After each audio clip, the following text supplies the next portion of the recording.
मारो मुक्की कटो जान। अब तुम्हारी बारी। ईशा बेटा, जी पापा। ये देखो मैं आपके लिए चॉकलेट लेके आया हूँ। जी पापा, मैं भी आई। चाचू आप मेरे लिए कुछ नहीं लाए? अरे तेरे लिए क्यों लेके आऊंगा, मैं तो अपनी बेटी के लिए लेकर आया हूँ। वैसे भी तेरा माँ बाप यहाँ पे कौन सा खजाना छोड़ के गया। चलो जाओ यहाँ से।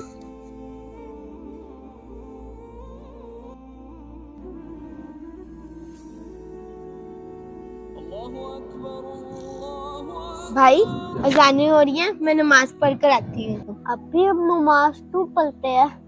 भाई हम नमाज इसलिए पढ़ते हैं ताकि हम अल्लाह ताला की इबादत कर सके, और जो अल्लाह ताला की इबादत करता है उसे सब कुछ मिलता है। ठीक है हाफिज।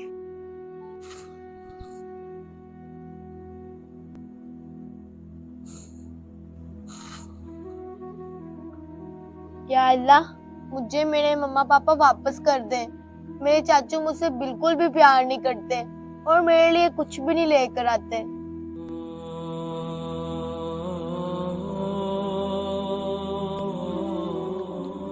बेटा मुझे माफ कर दो।